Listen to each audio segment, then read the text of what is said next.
Hello everybody, welcome to my channel, and today I'm going to be talking about the trade paperback Spider-Man Webspinners, the complete collection. Now this collects all 18 issues of the series Webspinners Tales of Spider-Man, and it has the greatest Mysterio story of all time, and one of the greatest Chameleon stories of all time. And it's a good size. Oh, here's the back. Spider-Man in his black suit. This is not the symbiote suit, this is the normal one that just looks like it.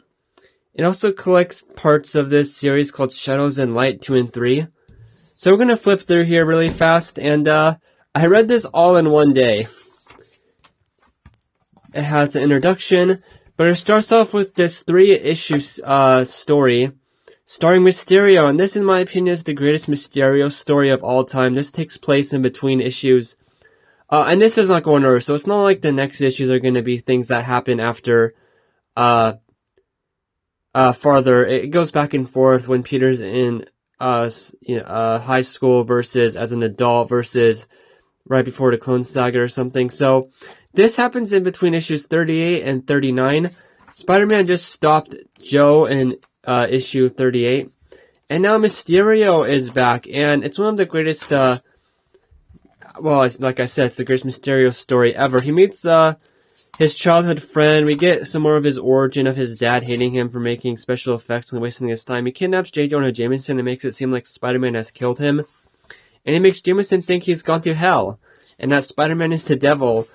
So anyway, he also hires people with fake money to dress up like his teammates in the Sinister Six and try and fight Spider-Man here.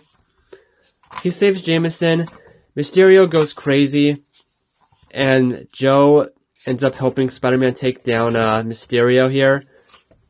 It's a really fun story. I loved it. I don't really like the art though. Then we get some flashbacks, thoughts about Spider-Man and Gwen Stacy. Same thing happens in the Mysterio story about how he thought Gwen didn't care about him and was just trying to make him feel bad when she was like offering him to go on a date in a way. Anyway, then we get they have the alternate covers for the first few issues here.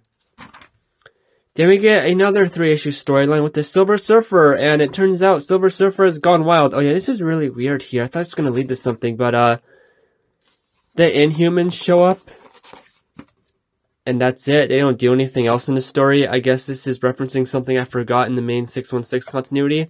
This story takes place after Silver Surfer Volume 1, Issue 18. Captain George Stacy is still alive at this time. Silver Surfer is destroying abandoned buildings because of the Psycho Man. Psycho Man is a Fantastic Four villain who can't control emotions, and he's doing this so he can stop a nihilist from taking over his world in the microverse. That's related to the next issue, and Spider-Man has like this connection to the insect minions Annihilus controls. Next up is a really good Spider-Man story that I've always loved. Webspinners Tales of Spider-Man issues 7 through 9. This takes place when he's in high school at the prom. And he ends up throwing away all of his responsibilities, not caring. And Sandman is trying to be something he's not. Like Spider-Man Peter Parker trying to be something he's not. So, his first thing for no responsibility is hitting Sandman with a specific sticky serum he created, and it causes Sandman to at first be able to not move. He then asks Liz Allen to go to the prom with him, and she says yes. And eventually so does Betty Brant and Mary Jane, but you don't see Mary Jane in this. Because of the chemicals, he also sees that Flash Thompson's dad is abusive to him. Sandman is absorbing everything, dust, garbage, stuff like that, so he keeps growing and starts going crazy. And eventually, Spider-Man has Flash and Liz go together. Betty Brant leaves him. I mean, they're still boyfriend and girlfriend at the time. And Mary Jane dumps him, or she just decides not to go with him. And Spider-Man cures the Sandman here, and he just lets Spider-Man go. The next 3 issues are again with Chameleon.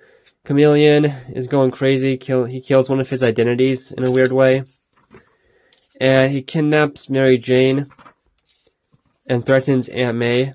But it turns out Mary Jane was a hallucination. Hologram in a way.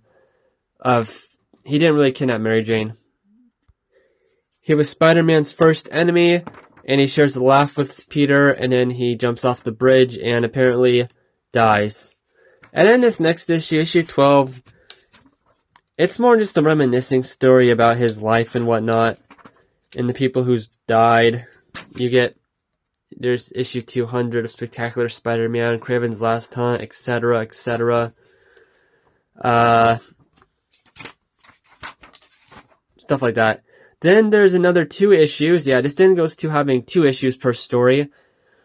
Spider-Man gets the Spider-Man Unlimited costume from the cartoon show. It just shows up in this other world where Cletus Cassidy and Spider-Man are fighting each other because he's broken out of prison. This is at the time where Cletus Cassidy doesn't have the symbiote, but he's crazy for it. So before this, it was Peter Parker Spider-Man issue 13 where he painted himself red.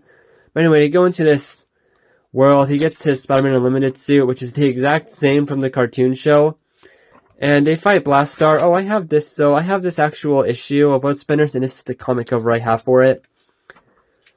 I thought this was going to be Mole Man, the guy telling this story, but I don't know who it is. Blastar is trying to destroy the universe and get more power, basically. Carnage finds another symbiote that's red. Okay, whatever. I didn't really like those last 3 issues. Those were my least favorite 3 issues in this collection.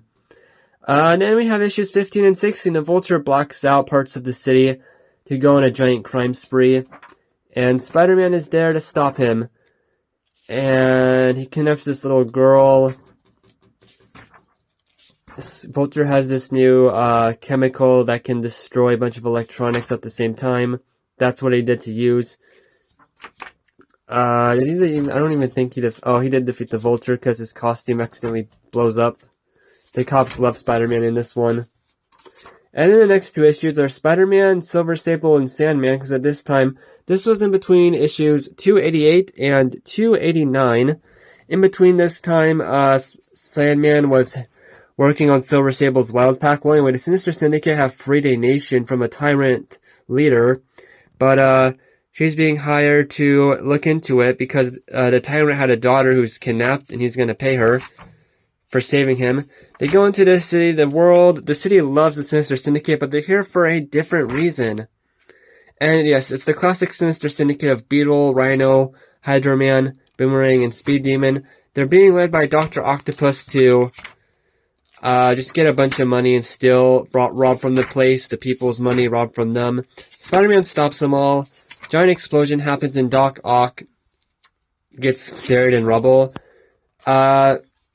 I'm pretty sure, yeah, this was right before the time where Dr. Octopus became afraid of Spider-Man when he faced him, so you can kind of think of it as the encounter before issue 296.